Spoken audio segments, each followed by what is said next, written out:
From the pages of WWF program number 141, 1986, the magazine burst to life with bold photographs, headline fonts, and the unmistakable aura of World Wrestling Federation grandeur. And the lead feature delivers the junkyard dog in all his glory, proclaimed as wielding the ultimate weapon, a story about strength, charisma, and the ability to win over every fan from the opening bark to the final thump. His popularity described as unmatched, his headbutts treated as weapons of destruction, and his dog chain and collar as much symbols of toughness as theatricality. The magazine casting him as a man who fights for the people, their hero against the Federation's biggest bullies. From there, the spotlight swings to Tito Santana, the intercontinental standout and pure babyface, presented as the consummate professional, his speed and resilience emphasized, his never-give-up attitude lauded in paragraphs that remind readers he was a model for younger fans and an obstacle for heels who underestimated him. The piece positioning Santana as an unshakable pillar of the WWF mid-80s roster.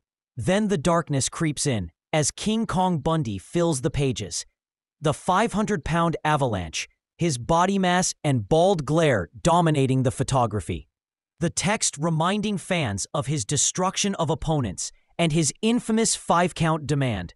Bundy portrayed as the immovable object every hero must face and the monster Vince McMahon could unleash on a card to guarantee fear and spectacle. The exotic violence of Kamala follows, the Ugandan giant, accompanied by the masked handler Kimchi, and the sinister wizard. The article detailing his fearsome charges, his slaps to the belly, his terrifying shrieks, and his ability to dismantle opponents with primal fury, presented as both unpredictable and unstoppable. The magazine feeding into the mystique by framing him as a jungle savage loosed upon the American ring, guided only by the manipulations of his handlers, the photos cementing him as one of the Federation's scariest imports. But just as menace builds, the tone shifts to athletic pride as the British Bulldogs, Davey Boy Smith and Dynamite Kid, take center stage. Their blend of technical mastery, high-impact power, and fearless risk-taking showcased in prose that celebrates their rise through the tag team ranks. The feature detailing their battles with all comers and their goal to cement themselves as the greatest tag team in WWF history. The images capturing them mid-motion, muscles tense, energy radiating, a promise that their reign of dominance is only beginning. The program then uses its ink to introduce the Islanders, Haku and Tama, framed as a fresh team bursting onto the scene, their athleticism and Polynesian pride celebrated. Their ability to thrill crowds with unique double-team maneuvers and resilience emphasized, setting them apart as dangerous new contenders who could shake up the tag division. The Rising Star section belongs to Coco B. Ware, the Birdman, his personality soaring off the page alongside his parrot Frankie. His charisma and dropkick highlighted as weapons as much as his actual wrestling ability. The article treating him as one of the Federation's fastest-growing sensations, destined to electrify crowds with color, music, and energy.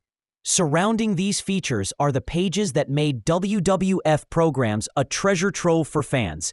Merchandise ads splashed with superstar t-shirts featuring Randy Savage, Hulk Hogan, Roddy Piper, and Ricky Steamboat.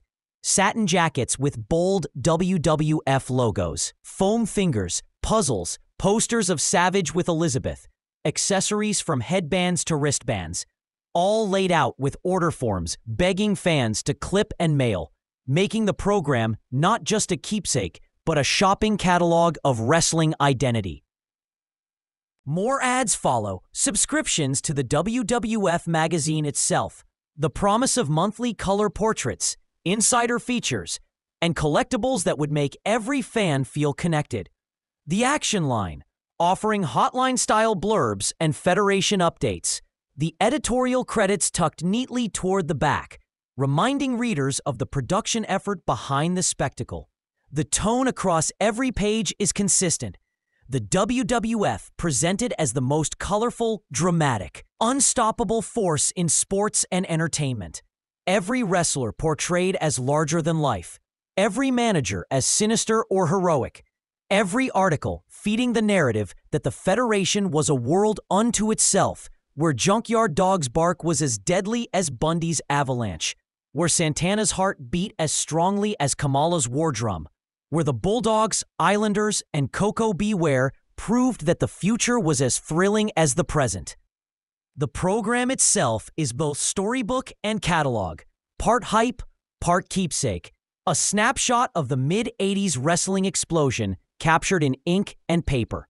From the pages of WWF program number 141, we are reminded that every superstar was etched into history, not just in the ring, but in the glossy spreads of these arena guides, a federation marching full throttle into pop culture immortality.